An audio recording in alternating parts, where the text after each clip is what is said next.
Bet jis laimingas atrodo. Jis labai laimingas. Ir jis atranda daug ką. Taip. Ir kartais aš net matau, kaip jisai užmigdamas, mes migdamas ir jisai... Va toks, ir nesu šypsena užmiega, ir kartais pažiūri mane taip tiesiai akis. Ir aš matau, Jonai, sakau, tu esi labai laimingas vaikas ir labai mylimas. Tai, o ko, Taip. Ir tada, kaip aš galiu tokį įkeisti? Man reikia tada, jeigu kas yra negerai, aš pati padirbėsiu su savim. Sveiki, brangieji, ačiū, kad įsijungėt kasdienės laimės filosofiją. Šiandien, kaip ir kiekvieną kartą, bandysim atsakyti klausimą, tai kaip gyventi laimingiau. Ir dabar bus kitokia laida. Tarkim, anksčiau pasikviesdavau ekspertą, dar prieš tai ilgai ruošdavausi, kad turėčiau daug žinių. O dabar tiesiog norėčiau tokio laisvo dviejų draugių pokalbio apie iššūkius. Bet gal dar daug iškart visko neatskleisiu, tik pasakysiu, kad norėčiau, kad tai būtų labai vertingas pokalbis mamoms, nes kalbėsim daugiau apie iššūkius motinystės srityje. Tai va, tai pristatau mūsų pašnekovę, tai yra Silvija. Labas, Silvija. Labas. Silvija Šumskienė. Šumskienė, gerai sakyti. Šumskienė. Gerai. Tai Silvija yra aktorė, improvizacijos meno lektorė. Galiu tai pasakyti? Gali. Gerai. Ir kiek žinių vedėja? Aš iš to tave labiausiai žinau. Jo. Kaip fainiai. Aš galvoju, kad labai mažai kas žiūri, tai žinai, kai kartais pasako, aš čia tai tų žinių, tai tikrai geras. O aš su tavim gyvenau, per ekraną. Tai gerai tave apibūdinau, ar dar kažkokių turi veiklų, kuriuo aš nepaminėjau? Nes tu tikrai daug visko veikia, ar ne? Veikiu, bet man širdelio glosto, kad aktorė, net mikrofoną pasigloščiau, kad aktorė pavadinai, nes šiaip tokia šita aktorė, taip mes tik improvizacijų savo trupiai vadinamės aktoriai, bet iš principo aš esu teatro mokytoja ir kur visada prisistatau, aš esu teatro edukologė. Tas žmogus, kuris teatro pagalba žmonės ugdo ir bando parodyti, koks gražus tas pasaulis yra iš teatro pusės ir per teatrą. Bet tu net stand-up komediją darai. Daug kartų darai? Ar tik vieną? Aš dariau 3 kartus. Ir aš pradėjau nuo to, kad labai saugioje erdvėje yra nuostabus Instagramo puslapis Motherhood is Sexy. Visos mamos privalo followinti, jeigu dar nefollowina. Pafollowinti. Uždėsim čia tokį. Ir jos darė pirmąjį mamų open mic'ą, Moms Fail Night. Ir aš pagalvojau, reik pabandyti. Va taip man patinka kartais parizikuoti ir reik pabandyti. Tai va tada buvo prieš 3 metus gal. Ir tada kartojau po metų. Ir tada pagalvojau, o ar šitie bairiai, kurie labai gerai sueina mamuliams, sueitų normaliems žmonėms. Ir juokėsi, ne, mamos patiko? Jo, mamos juokėsi. Ir aš nuėjau tada į tiesiog šitą... Ambrazevičiaus Paulius dar organizuodavo open mic'us ir aš nuėjau į Downtown Forestą, kur sėdi normalūs žmonės, suoliukų, normaliai. Ir tą pačią programą savo pavariau irgi žvengia. Gal, vis tiek net, gal ne iš visų bairių, bet suprato žmonės. O tu pagalvoji apie tą humoristės kelią? Ar čia tokia kaip viena iš linijų? Aš pabandžiau ir aš žiauriai sunku. Sunku, ar ne? Labai sunku. Parašyti gerą bairį, kad žmogų prajuokintum, nes mane sunku prajuokinti. Ir aš galvoju, kaip, dėl to aš labai pagarbiai žiūriu į tą, nežinau, specialybę, jeigu galima pasakyti, visus komikus, kurie jau tikrai daro kokybiškai stand-upus ir savo turus ir kad moterų atsiranda, man irgi labai džiugu yra, bet tai yra labai sunku. Bet atsiperka, ne? Emociškai. Emociškai taip, kai tu pasakai tą jau punchline'ą ir visa salė žvengia ir ploja yra. Bet žiūrėk, aš tavęs taip klausau ir atrodo, jeigu reiktų įdėti kategoriją, tai sakyčiau menininkė tu. Bet kaip tu save nori į kategoriją įdėti, ar taip nelinkus to daryti? Aš niekada savęs menininkė nelaikiau. Aš labiau tokia... Nežinau, kodėl aš save laikau mokytoja. Mokytoja, jo. Aš kai studijavau, aš sakiau, kad aš niekada gyvenime nedirbsiu mokykloje. Čia buvo mano kredo studijų laikų, nes baigiau teatro edukologiją. Ir tai buvo mano toksai nuolatinis kartojimas, kad aš niekada nedirbsiu mokykloje. Ir aš dabar dirbu mokykloje ir aš labai myliu šitą darbą. Aš labai myliu dirbti su paaugliais, su jaunai žmonėm. Kažkaip aš domiuosi, ką jie mėgsta. Vat ką mėgsta 17-mečiai dabar. Kokie jie yra, kokios muzikos klausosi, ką žiūri, kokius podcastus. Ar, man įdomu, nes tai yra taip toli dabar. Ir aš taip, toks yra nenorėjimas atsilikti nuo jaunimo, bet ir, nes kažkaip, taip tu gali atrasti tą bendrą kalbą su jais. Domėtis, ką jie mėgsta. Tai keistų dalykų žmonės žiūri, bet kaip aš žiūriu, tie jauni žmonės, bet smagu. Yra kaip yra, ar ne? Yra kaip yra, tikrai tai. Bet palauk, reikėtų dažniau sakyti, niekada to nedarysiu, nes reikš, kad tu tikrai tą darysi. Bet čia yra turbūt visiems taip veikia. Taip, kad jeigu aš pasakau, kad niekada, tai vadinasi tikrai. Tai dabar aš to nebesakau niekada. Ką tik dabar. Taip, o man dar labai įdomu, bet pavyzdžiui, tie 20-ieji, pavadinkim, tavo asmeniniai 20-ieji nuo 20 iki 30 arba iki motinystės, tu, sakykim, buvai kažkokia labai kitokia negu dabar, ar labai panašiai tas gyvenimo būdas vyko ir anksčiau toj pašėlusio jaunystėje, dabar irgi dar labai jauna. Ir dabar labai jauna ir pašėlus. Bet kaip, pavyzdžiui, gal taip sukonkretinsiu, iki motinystės ir dabar skiriasi gyvenimo būdas? Oi, labai. Ir bet kuri mama turbūt pasakytų, kad kokie buvo iššūkiai ar koks gyvenimo būdas buvo iki motinystės ir po, tai kardinaliai. Ir kai aš taip su tokia nostalgija prisimenu tuos laikus, kai galėdavai pareiti namo ir būti savo, grįžti iš darbo ir tu būni savo, tu gali pavalgyti savo, tu gali ramiai pažiūrėti teliką, tu gali atsigulti, pagulėti, paskaityti knygą. Tai yra tokia vertybė. Nes dabar tu bėgi, ne, pas vaiką. Dabar yra visą laiką, jo, toksai grįžti, persirengi, valgy daryti. Rūpintis, ruoštis, pažaisti biškai kažką čia, pažaidi, kažką pasitvarkai, kažką ten daro ir toks bėgimas, jo, bet aš manau, kad čia yra, o tau taip nebūna, nebūna, kad taip... Nežinau, būna, kad grįžtu namo ir einu pagulėti. Leidžia, ne, šeimyną taip. Aš pati savo leidžiu.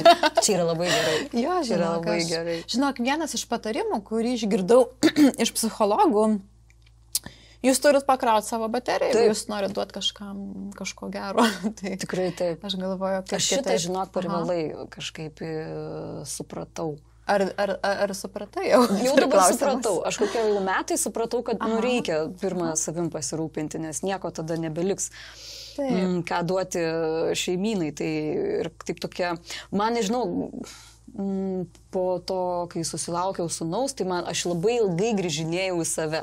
Vienoms tai užtrunka, nežinau kiek, pusę metų, kitoms metus, o man reikėjo kokių 4 metų, kad aš taip grįžčiau, niekada nebebūsiu ta pati Silvija, kuri buvau iki vaiko, niekada.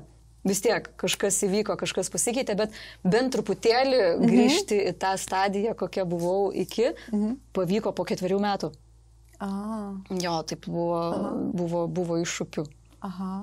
O žiūrėk, gal tu papasakosi, kaip ten, ta tavo motinystės kelionė tokia yra kitokia, ar ne? Ir aš labai iš tikrųjų džiaugiuosi, kad tu neslepi.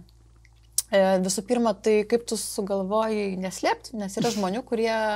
Jeigu ten kažkokia bėdelė, tai jie tada iki paskutinio tylės, kad ir vaidins, ir savo kels iššūkį, būti normaliem. Taip, prisitaikyti prie...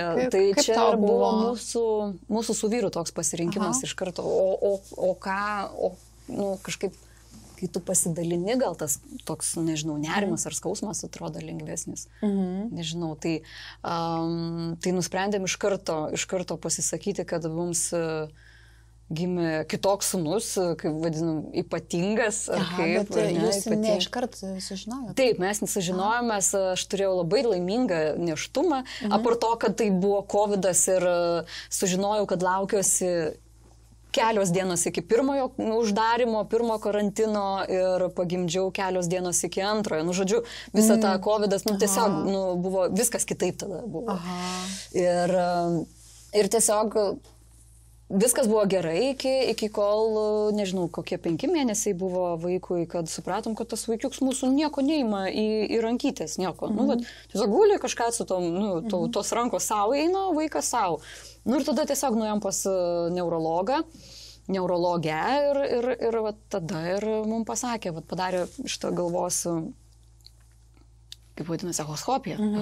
Ja. Tai ir tada pasakė, kad vaikiukui trūksta truputėlį dalies smegenų ir didžioji smegenų jungtis nepilnai išsivyšiusi, tada jau mus siuntė į santariškės, tada jau mes gulėjom neurologiniam, tada sekė tyrimai, magnetinis rezonansas, ir tada didelė ilga kelionė ir per raidos centrus, reabilitacijas ir panašiai. Ir per psichologus, ir savo, ir vyrui. Ir dabar esu čia, kur esu, tiesiog, kad jau dabar taip ramiai galiu apie tai kalbėti, kažkur buvo etapas, kad negalėjau, kažkur buvo etapas, kad visada jau susigraudindavau, ateidavo ašaros ir labai kažkaip dėkoju savo psichologijai, kuri taip mane taip per tos 4 metus pastatė ant kojų. Ir galvą sutvarkė šiek tiek geriau, kad dabar galima, kažkaip, dabar yra gerai. Mes su vyru sakom, dabar yra jau gerai. Jonas yra toks vienintelis Lietuvoje. Ir jam yra vieno geno mutacija. Tiesiog vienas genas, kuris NH1, žodžiu, labai ilgas geno pavadinimas, kuris, ne taip išsivystė. Ir mes tyrimės pas genetikus, ar nesam mes, tie, kurie perdavėm jam tą geną, tai ačiū Dievui, kad ne mes, o tai vyko spontaniškai, tiesiog. Tai ir tas genas lemia tą smegenų neišsivystymą. Ir neraukšlėtumą. Žinau, aš apie tai net nežinojau, kad smegenis mūsų, kaip koks graikinis riešutas, jis toks yra raukšlėtas. Tai Jonui kai kurios dalys yra lygios. Ir labai juokinga čia yra, kad, kai sako žmonės, kad pas jį vingių trūksta. Tai realiai yra tas, kad tu vingių juodas. Čia vienas ir mano bairių, žinok, iš stand-upo, kad realiai mūsų vaikui trūksta vingių, literaliai. Ir kas yra, mama prikolina čia iš vaiko. Bet kodėlgi ne, jeigu... Taip, jau dabar yra ta stadija, kai galiu sau leisti. Jeigu tu gerai jautiesi su tuo. Taip. Bet kiti žmonės turbūt tokie, jie nežino, kaip neleidžia atreaguoti. Jie nežino, kaip čia. Nes nesinori pasirodyti kažkokiam tokiam neempatiškam. Taip, taip pasimečiau, nežinau kaip. Bet čia yra labai, ir Jonas šiaip nuostabus vaikas, jis iš veido ar tenai iš jo fizionomijos nepasakysi, kad kažkas jo yra negerai. Ir juda jisai gerai. Jis labai greitai, jis yra sprinteris, jis yra mūsų raketa, yra mūsų torpeda, jisai bėga ir aš vos pavėju. Tai kaip ir žmonės, sociume, jie kaip ir iš pirmo žvilgsnio negalėtų pasakyti, kad jam kažkas yra negerai.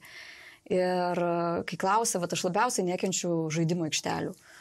Kaip Jonui tai labai faina ar pasisupti ar kažką, bet tada aš visada sulaukiu klausimų, kiek laiko jūsų vaikui. Jonas atrodo jaunesnis, nekalbantis ir mažesnis ir atrodo, kad jam dar laikas yra ne metai. Būdavo, o kiek laiko jūsų sūnui. Tai aš sakydavau, buvo etapas, kai sakau metukai, nors jam ten 2,5, buvo etapas, kai sakau 2. Ir dabar aš jau sakau, kad 4. Dabar yra, jau aš susitvarkiau su savo galva, kad jau aš sakau tiesiai, nemeluoju ir sakau, kad jam yra 4, bet jis turi raidos sutrikimų. Ir tas visą laiką mamų toks, ir mane taip nervina. O kaip reaguoti? Aš irgi gal taip reaguočiau. Aš nežinau, kaip sureaguoti, kuri reakcija manęs nesunervintų arba ne tai, kad sunervino, bet tiesiog yra, taip, jo. Nes... Kaip įdomu. Bet žiūrėk, tu dabar gali pasidalinti. Kokius klausimus tu laikytum tokiais, kurių neturėtų klausti tavęs aikštelėje arba viešoje vietoje? Kas tave galimai skaudina? Dabar manęs kažkaip niekas neskaudina. Tik aš kartais gal esu per atvira ir pasakau. Gal kitos mamos nesako, čia yra problemų. Aš pasakau, vaikui jis yra su raidos sutrikimais, jo galveliai ten yra metukai, nors 4 yra 4.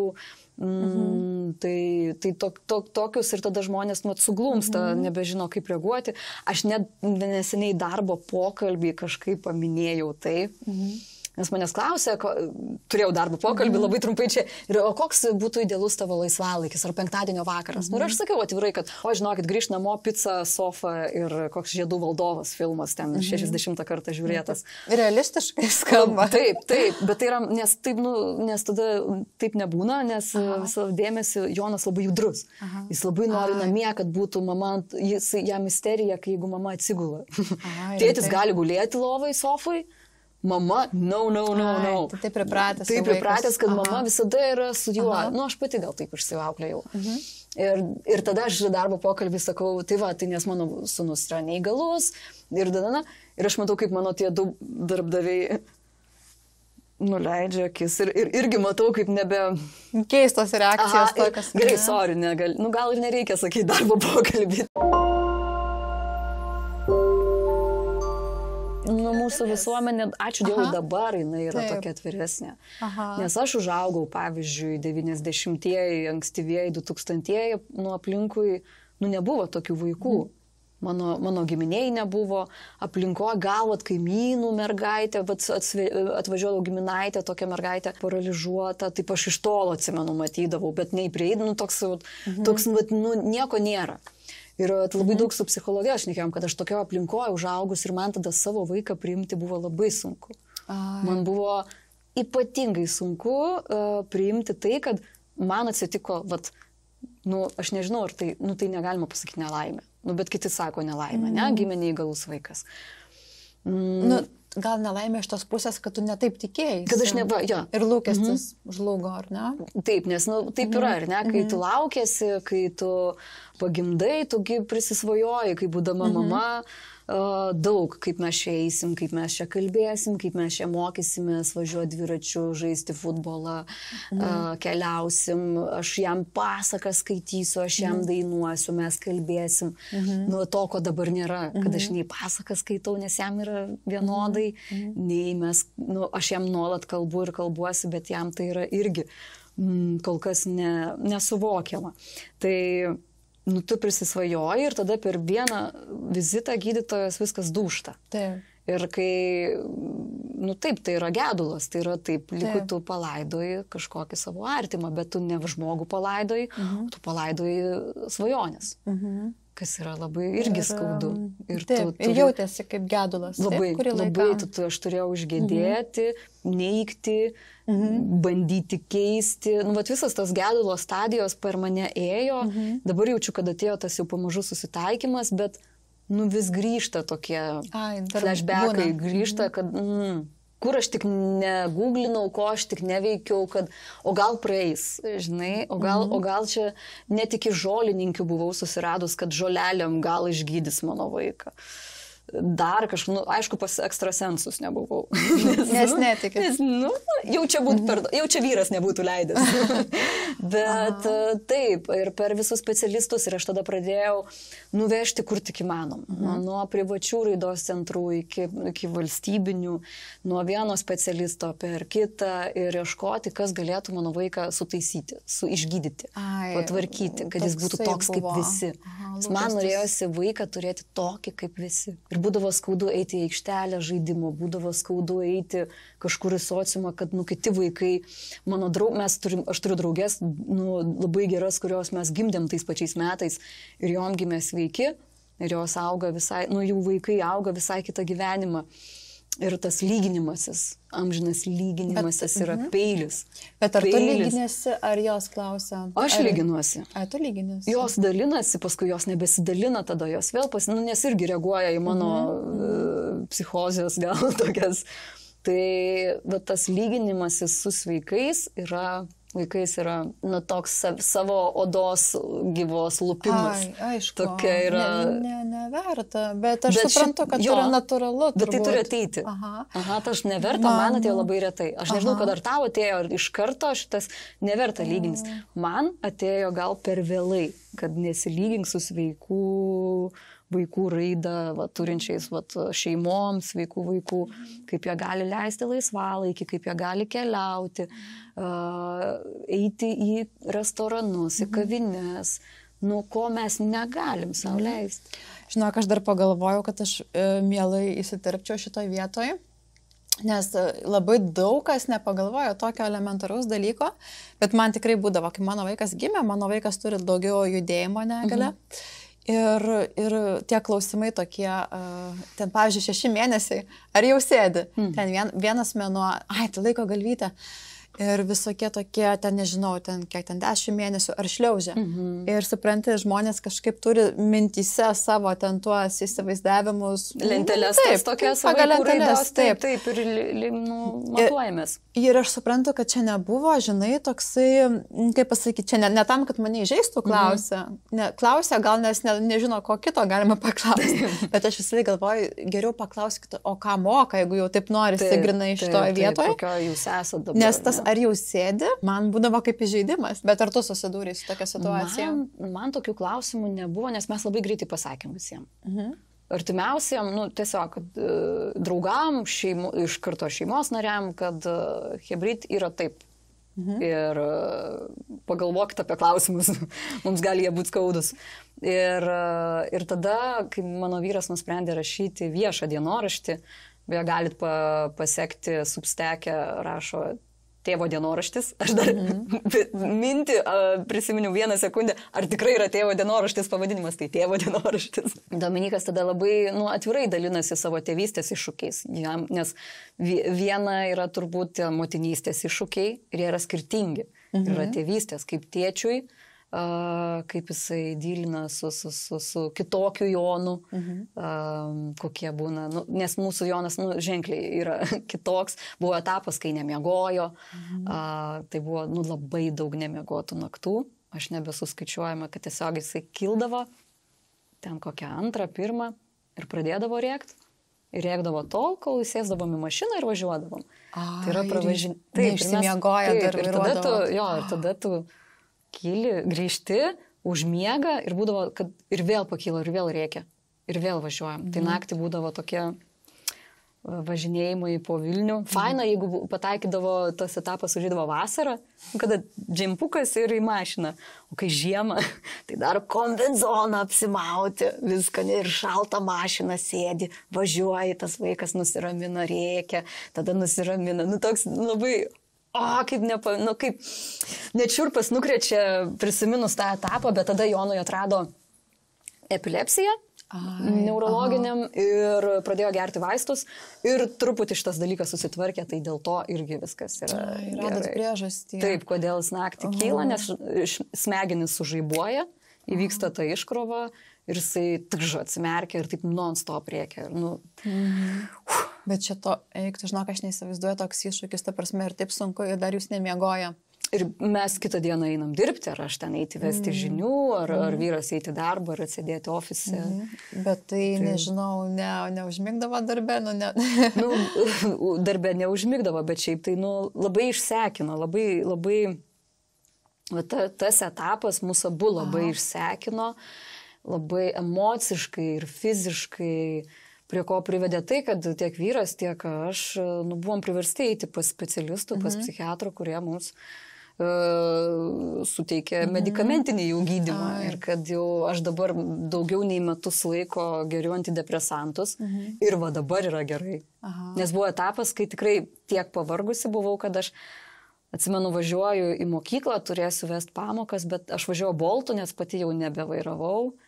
Ir aš galvoju, aš neišlipsiu iš tos mašinos. Aš tiesiog negaliu išlipti, fiziškai nebegaliu išlipti iš mašinos, nes esu tokia pavargus. Taip, nes nemiegoju labai daug. Taip, ir labai blogai buvo. Labai blogai. Bet labai padėjo. Kai kam antiepileptiniai vaistai, kai kam antidepresantai. Medikamentais visą šeimą. Žodžiu, aš labai džiaugiuosi mūsų farmacinėm įmonėm, kurios tiesiog gali padėti. Ir tas, kad tu pripažįsti, kad tau reikia jau tokių vaistų, tai yra irgi labai. Ir kad vyras tai irgi, kad viešai irgi savo dienoraštį dalinosi įrašu, kad taip, aš vartoju antidepresantus, taip, man jų reikia ir kitiem, kažkaip tai norisi pavyzdį parodyti, nežinau, kad ir kiti nekentėkit, nelaukit, kol išseks jūsų ta stiklinė kantrybės, jėgų, emocijų, eikit greičiau, kol galit. Jeigu jaučiat, kad reikia, kad jau truputėlį yra prastai. O tu galvoji, kad yra žmonių, kurie gėdytųsi pripažinti, kad jiem reikia, arba nepripažintų, ne? Arba nepripažintų, taip, aš manau, kad taip.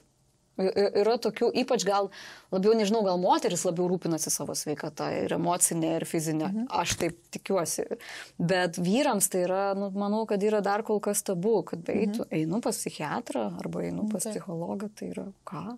Taip, manau, kad retesnis dalykas. O man dar labai įdomu, pertraukiau, bet vat, kai buvo tas etapas, kur labai nemiegodavot, nepadidėjo pykčių, nepadaugėjo tarp jūsų su Dominyku? Kaip tu atsimeni tą etapą? Natūraliai, aišku, kai tu esi, bet tai kažkaip tai mes ir tam pagaudavom save, kad čia dabar kaltas yra nemiga, čia yra kaltas, čia reikia, ne Silvija, čia reikia mano nuovargis. Ir mes tada kažkaip, kitaip reaguoja į tai. Ar kažkokios emocijos, bet tu supranti, kad žmogus yra pavargęs, ne dėl to. Tai, bet šiaip, mes kažkaip tai sutarėm taip, kad nekeliam viens ant kito balso. Ir jeigu galim išsiaiškinti problemas, išsiaiškinam ramiu tonu. Aha, čia mūsų yra. Aš labai džiaugiuosi šituo. Tai aš gal esu labiau tokia užsideganti, bet mane labai greitai nuramina vyras ir sako, stop. Mes nekeliam viens ant kito balso. Bet čia labai didžiulis laimėjimas, ką jūs turit, nes labai daug porų neturi šito, tai ar pasidžiaugi tuo? Džiaugiamės. Džiaugiamės, bet aš, žinai, tokiais laimėjimais, nežinau. Pasidžiaug. Yra baisu pasidžiaug, paskui gali ir nebesigauti. Bet žinai, kodėl negali? Taip, aš džiaugiuosi, kad mes kažkaip šeimoje nestaugiam viens ant kito. Bet aš, žinok, dažnai pagalvoju, kad kai yra tų tokių rimtesnių problemų, gal tada santykiuose ir nebesinori knaisotis ir kalbėti apie neišplautą lėkštę arba ten kažkokią smulkmeną, nes yra svarbesnių dalykų. Taip, kai kabinėtis, sakykim, kad mes turim didelę problemą čia ir nebeieškokim kažkokių, ir ne, ir tos išplautos ar neišplautos grindys yra velniai nematę. Mes labai, nes iš tikrųjų, jeigu viskas būtų gerai, tai gal pradėtum kabinėtis. Tikriausiai. Tu sėdi, nieko nėra. Tai va, ir buitis, ir jisai gėlių neparneša, ir jisai komplimentų gal nepasako, ir va čia gal, pavyzdžiui, nesutvarko, ir kojinės palieka. Va čia aš nesijokiu, tai irgi yra problema. Moterim gal tai yra problema, bet kaip pas tave namie yra problema didžioji kažkokia, tikrai vaikas su negale, kurį sunku auginti, kur tu turi labai daug resursų savo ir fizinių, ir dvasinių įdėti, tai tau tos grindys ar tos kojinės taip tampa nebesvarbu. Svarbu yra pamiegoti ir pavalgyti. Bet jūs taip labai supratingai, atrodo, kad jūs tiesiog susitarėt, gal be žodžių, viens kitam neknist proto ten, kur nereikia, nes ir taip yra streso, ne? Taip, ir taip, ypač tuo metu, kai už paūmėjimai, pavyzdžiui, būdavo, kai tikrai sunku. Tai tada tikrai toks ir atrodo, jau kyla, jau noriu pasakyti, bet aš supratau, kad dabar nelaikas ir nebeta ir to ir nuryji. O paskui kažkaip ir užmiršti, ką tu norėjai pasakyti, jau kažkaip tai. Nėra taip, kad prisipildys ir tada jau išrėksiu. Ne, man taip nebūna. Aš taip, kažkas blogai, kažko aš norėjau ant tavęs bartis, bet pamiršau. Tai važiuojam toliau.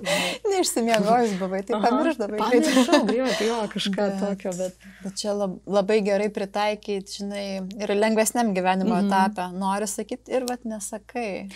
Bet kaip kam? Žinai, sakau, kaip kartais gali būti, kad nesakai ir tada išsprogsta tas visas. Tai čia labai, man tai kažkaip man neišsprogsta. Aš pasimiršta. Aš atrandu, kur man daug dėmesį nukonektinti į kitur. Tai šitas yra labai. Žinai, kas man įdomu? Tu turėjai tokių sunkių etapų, tiek tas sužinojimas, tiek neišsimiegojimai didieji. Aš įsivaizduoju, kad ten turėjo būti labai sunkus etapai. Aš jų net neįsivaizduoju tokių, kaip įsivaizduoju savo, gal kaip ten buvo, bet tavo, sakykime, atvejus. Ar buvo tokių dalykų, kaip savipagalba, kad toks, aš dabar turiu savo padėti, taip nusprendi ir kažką padarai dėl savęs, nežinau, eini į manikiūro, bet turbūt neidavai, nes reikia daug laiko. Eidavai. Bet kas būdavo, nežinau, kas buvo tokie laimės momentai arba... Laimės momentai? Atsipalaidavimo gal labiau.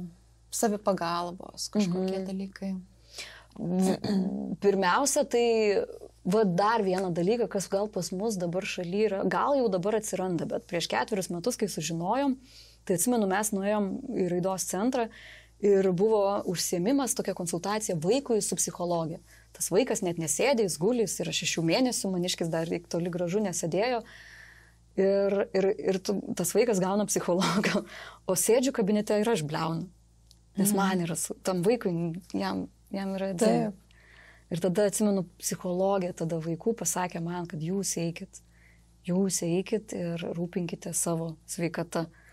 Nu tiesiog va, taip draugiškai, taip motiniškai ir taip paprastai, kur niekas nepasiūlo. Tiesiog gydytoja, neurologė, paprastai, aiškiai, vaikas bus netoks, bus taip, bus.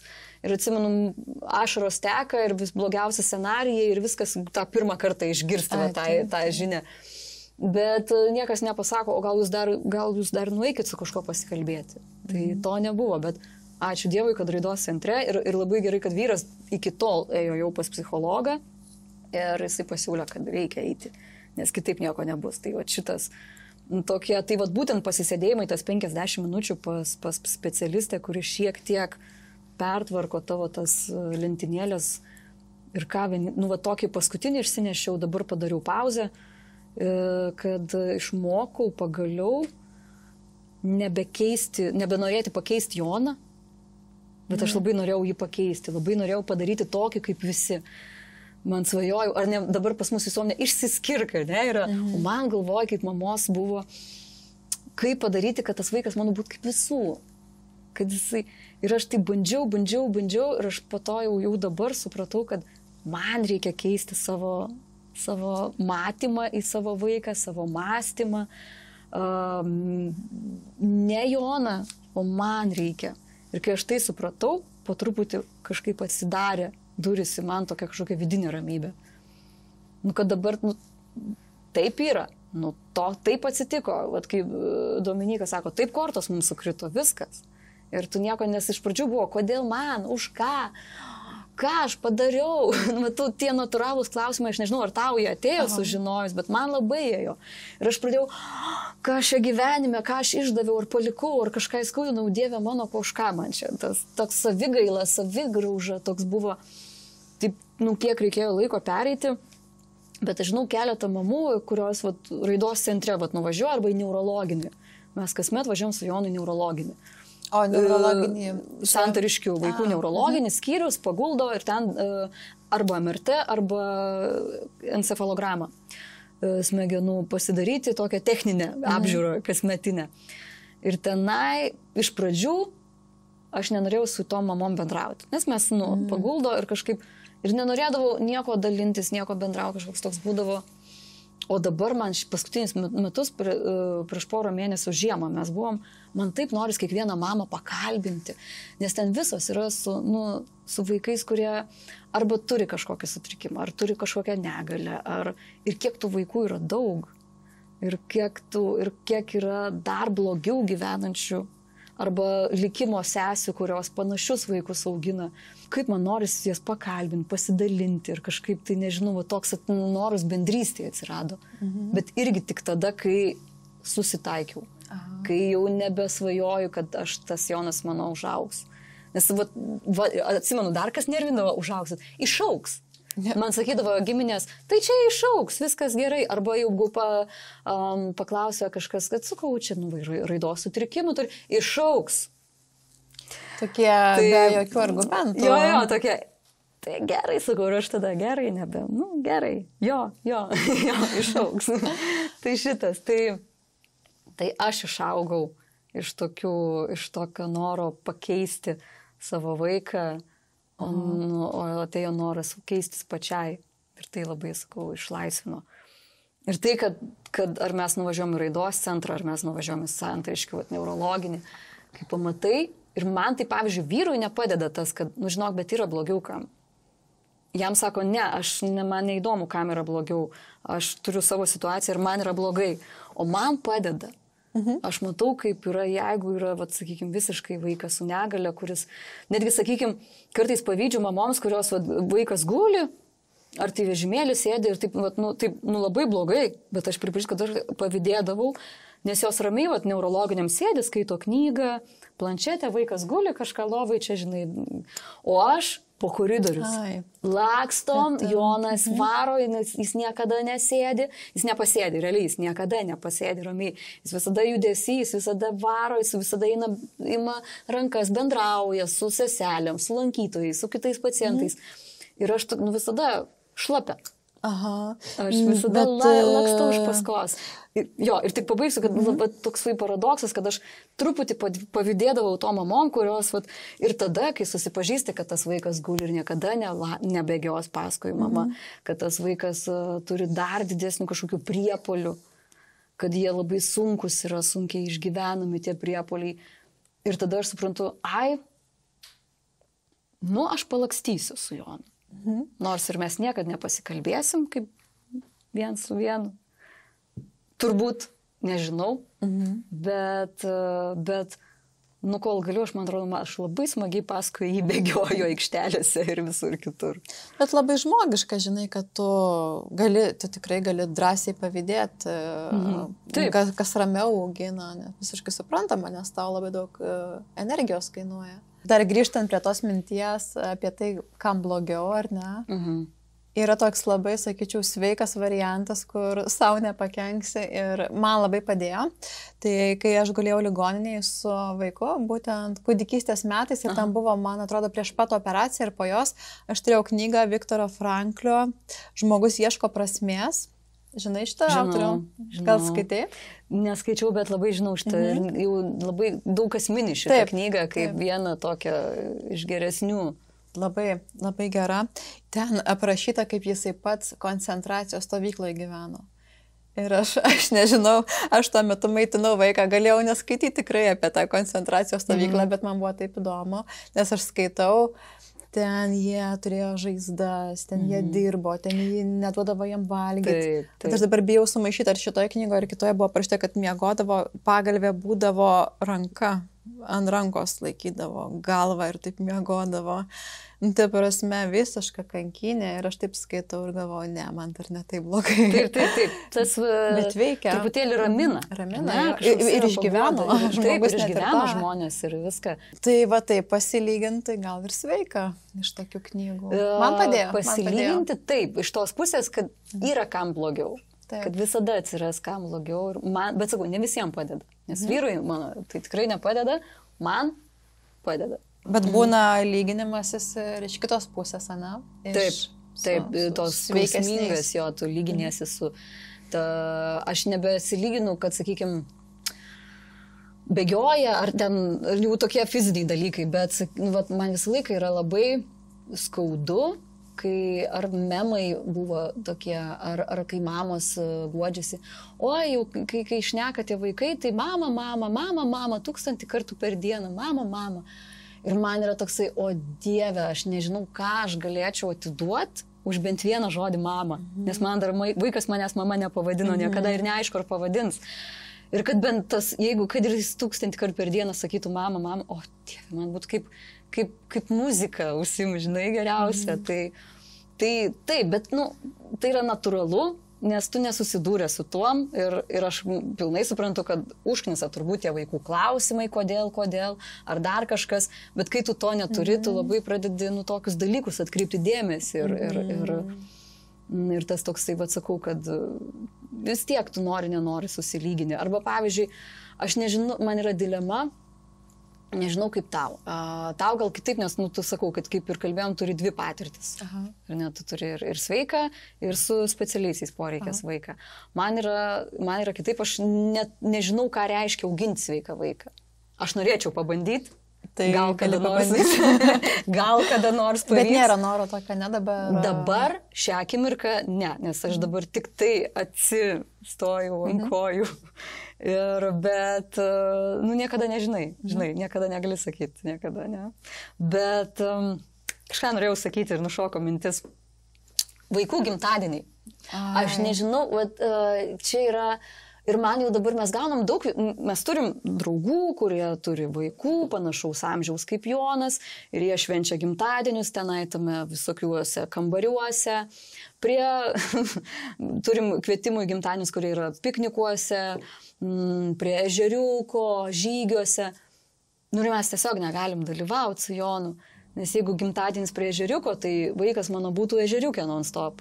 Jis labai mėgsta vandenį ir mes tiesiog visą laiką planuodami kažkokią išvyką, aš tokį planą darausi, bus vanduo, nebus, bus fontanas, nebus, turėsim cypimo, rėkimo, neturėsim. Tai jau tiesiog tada einam ir vengiam, kad nebūtų jam dirgiklių, kurie jį išbalansuoja ir tada jisai nebegali susiturėti su savim. Ir jum nebešventi. Ir mums tai pavyzdžiui, ežeras yra faina, truput pasimaudėt, kai viskas tvarkojamės jo, bet jisai tiesiog su rūbais, su batais ir sėdėtų tame ežere ir cyptų, jeigu mes jį iškeltume ir, tai ne gimtadienis. Tai mes tada atsisakom. Žygis kažkoks gimtadienį. Jonas neina į tą žygį, nes jis neis ten, kur reikia, jis eis ten, kur nereikia. Tai vėl toksai bus gaudimas ir vaikų kambarį, tenai žaidimų kambarį, tai irgi. Bet toksai yra, žinai, aš nežinau, aš ir nekalbėjau su savo draugiam artimiausiam tokį dalyką, kad faina, kad kviečia, bet man yra taip baisu, kai mes atsisakom, kad žmogus supyks, kad nesupras, kodėl mes neateinam. Nes Jonui tai yra, visiškai dzin. Jam tai yra gimtadienis, ne gimtadienis, jis pats nesupranta, kada jo gimtadienis ir nežinau, ar kada nors supras, bet mes darom savo šeimos rate, bet nedarom tokių masinių jau su vaikų kambarį, ten kokiam žaidimu ir panašiai. Bet man yra tokia, net nemoku kaip išsakyti, tokia dilema, eiti ir būti normaliem ir bandyti su to Jonu prisitaikyti, ar atsisakyti ir neit, bet tada tu atsisakai sociumo, bet tada gal tie vaikai, draugai turėtų pamatyti, kad yra ir kitų vaikų tokių kaip Jonas, ar ne, nes tai irgi yra tam tikra ugdymo priemonė. Nes jeigu visi vaikai aplinkui, tai irgi kai užaugsiu kaip aš, kuri kažkaip buvo, neįgalus vaikai, ir tas buvo labai man momentas, nes mūsų aplinkoje to nebuvo. O tu aiškini, pasakai, kad dėl to, kad tiesiog nieks neatsipalaiduosit patys. Aš pasakau ir kaip ir turbūt žmonės supranta, bet yra mano turbūt tas vidinis, tada aš pergalvoju dar 6 kartus, ar tikrai žmogus pas nesupyks, ar jis supras. Bet bandėte nueiti kada? Bandėm. Yra pavykę, yra nepavykę. Bet jeigu aš gaunu lokaciją, kur bus gimtadienis, nepavyks. Aišku, tai tiesiog toks yra, kad jo. Bet turi tą savo žavesį tie vaikų gimtadieniai, kur, gerai. Man irgi nežinau, kaip tau yra. Buvo labai smagu iki kažkurio momento, tada buvo labai nesmagu, o dabar taip daug maž neutraliai. Aš galvoju, kada buvo tas labai nesmagu. Buvo kažkoks momentas, kad vaikai jau dauguma labai judrus, o mano vaikas ne, ir negali perbėgti iš vienos vietos į kitą. Tai kažkoks buvo momentas, kad labai, dabar neatsimenu konkrečiai, bet buvo, kad galvoju, man čia visai nesmagu ir man čia liūdna, kaip tik labai, nors čia šventė. Taip. Bet buvo. Bet šitas labai, bet man irgi būna, kad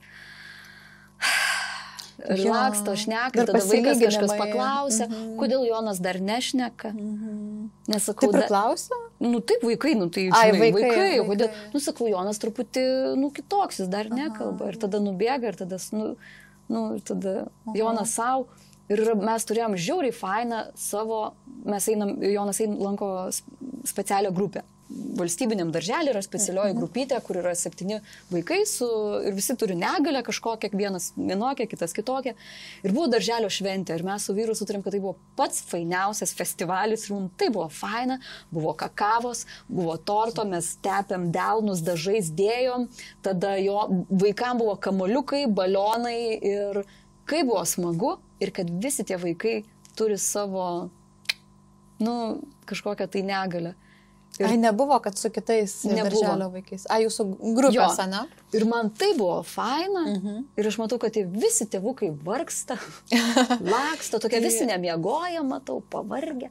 Bet tokie linksmi, bet tokia, tai žinai, tokia bendrystė, kad visi likimo broliai ir sesės, žinok, toks yra fainas, aš tokį mes mažai, tokių niekaip nepagaudavau, nei terapijos grupių tėvams, kažkaip nesusidarydavo, nei kažkur, kad visi tie neįgaliukai susitiktume ir tai būtų, kaip buvo faina, bet tas buvo mūsų toksai pasitenkinimas, kad ne mes vieni. Žodžiu, skaičiau tokį straipsnį neįgalaus žmogaus apie tai, ko jisai gailisi ir jisai gailėjosi, kad anksčiau neatsidūrė bendruomeniai, kur visi yra tokie pat kaip jisai. Ir tai yra labai labai sveika iš tikrųjų. Tai va, aš irgi patiriu tuos momentus tokius, kad aš normali, ne tai, kad aš, bet mes normalūs, nes čia visi tokie pat. Tai kai nuvažiuojame į Monciškes, ten yra suvažiavimai tokie kiekvieną vasarą. Šiaip Monciškėse yra toksai kompleksas pastatų, ten visur galima su ratukais užvažiuoti prie pat jūros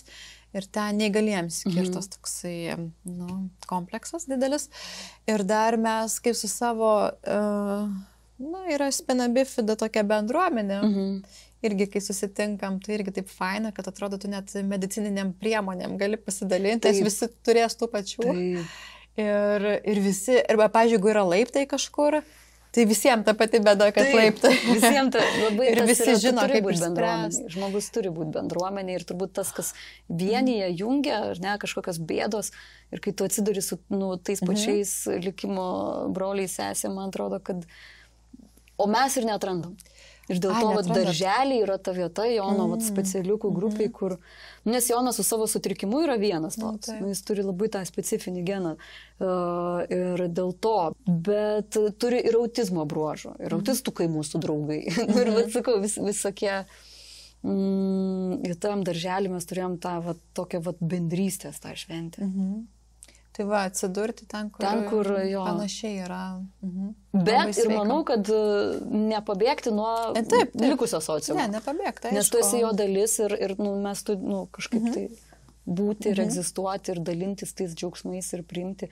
Ir manau, kad tas įtraukusis ugdymas, kad ir kiek jis turi tų ir spragų dabar, bet bando, labai reikalingas dėl sveikosios visuomenės, dėl sveikų vaikų, kad jie matytų, kad yra kitokie. Ir ne tik dėl tokių, kaip su specialiais poreikiais, jiem irgi yra gerai. Pavyzdžiui, mano vaikas, jisai turi tą judėjimo negalią, bet normalų intelektą. Ir tikrai anksčiau buvo svarstoma, gal jam ten į specialiąją mokyklą, bet, pavyzdžiui, pagal savo intelektinius gabumus gali eiti į tą normalią. Taip. Ir jisai, kai jinai normalią, ten visus spaudžia ir tuo tarpu lygiai. Ir galvom, gerai, tai išspaudžia kažką. Labai gerai, taip. Nors su judėjimu sunkiau. Dar yra ten niuansų, triukšmo daug, bet... Galima gal kažkaip prisitaikyti. Ir mes su Jonu tai tikrai turbūt neįsim į tą paprastą valstybinę mokyklą, bet... Kita vertus, aš nežinau, kas bus po kiek metų, kokią jis mokyklą galės eiti. Jis vis tiek turės eiti į mokyklą. Nors neįsivaizduoju jo sėdinčio prie staliuko ir mainės. Bet, ką gali žinoti? O žinok, dar labai noriu paklausti, su netolerancija. Tu sakai, susidūrei ten, tarkim, klausė kiek metų. Bet tai, sakykime, aišku, nespecialiai, tai nėra netolerancija. Bet ir dabar... Aš nesu susidūrus iki šiol, kad kažką pasakytų mano atžvilgiu, Jono atžvilgiu ar kažkoks toks. Nes yra mažas, gražus vaikutis, laksto, jis labai yra socialus, jis mėgsta žmonės, jis bėga prie žmonių, nesvarbu, pažįstami, bėga į minę ir ima rankas žmonių, sveikinasi, čiupinėja, žinai, prabėga ir taip prabėgs ir padarys. Ir dabar yra visam faina, hi-hi-ha-ha, bet aš viduj labai... Išgyvenu tą momentą, kas bus po kelių metų, kai jau berniukas, didesnis bernas bėgios, jeigu dabar taip nesikeis jo toks būdas, bėgs žmonės, čiupinės. Ir man visada yra toks skaudžiausia, kad tada tai mes gausim tą atstumimą, ko tu patrauk savo vaiką, ko jis čia lenda. Ir čia aš piešiuosi, čia kaip tokį vaizdą, tokią baisę tą ateitį, kad jeigu tikrai bus, ir aš tikrai žinau, kad bus kažkokių replikų ir iš vaikų, bendraamžių Jono, ir iš gal suaugusių, kur nesupras, kad vaikas šitas turi negalę. Tai aš tiesiog dar negavau, tiesiogiai nukreipto, sakykime, bet aš bijau. bijau to momento, bet aš žinau, kad tikrai bus. Ir tikrai reikės kažkaip atlaikyti, atstovėti už save, už savo vaiką ir kažkaip tai, aš manau, kad aš gal, išlauksiu, išbūsiu. Įdomu, kiek ta baimė užima, jeigu tau toks nerimas nuolatinis. Užima. Tai tada sunku. O jeigu toks kada nekada, tai gal ir visai suprantama. Natūralu. Natūralu yra, taip, natūralu, ko tu nežinai, kaip bus, nežinai, kaip prie žmonės reaguos, kai jau. Tai tiesiog, bet man atrodo, kad yra dalykai, kurių tu neišvengsi ir tada vėl reikia ne Joną keisti, o požiūrį. Arba ne tą žmogų, kuris kažką, požiūrį, kad taip, tai yra vaikas toks, jis yra kitoks. Jis yra, kaip jokios, kaip tau sakiau, kad jis yra, mes vadinam, ateiviukas. Jis yra tiesiog iš kitos planetos, kur žmonės yra kitokie. Tai Jonas atskrido. Ir jis yra, kiekvieną dieną jam yra lik nauja tokia, jis eina po tą kambarį čia. Ima kažkokią knygą, verčia, jis labai dėmesio nelaiko, žaidžia, su kamuoliuku dabar žaidžia, išmoko šokinėti, žmogus šokinėja. Ir tokiais mažais žingsneliais reikia pasidžiaugti. Bet jis laimingas atrodo. Jis labai laimingas. Ir jis atranda daug ką. Taip, ir kartais aš net matau, kaip jisai užmigdamas, mes migdamas ir jisai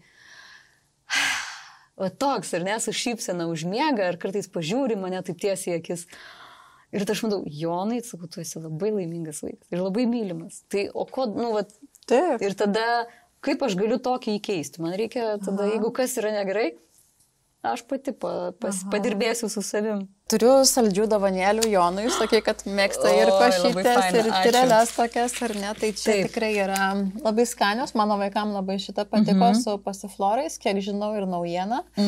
Ir visos kitos labai skanios, tai pabandykit. Bet sakai, ir bandai, Semper jūs bandžiau. Jo, šitą mes irgi perkam. Šiaip tiesiog, kadangi Jonas valgo tik košės, grūdinės, ir tik pasaldintas kažkokiam tyreliam, aš uogienių su cukrum neduodu jam, čia kaip sveikatai. Taip, tai čia cukraus irgi. Tai čia cukraus nėra ir aš realiai, mes perkam jo tyreles ir labai faina bus pabandyti šitą naują ir visas kitas.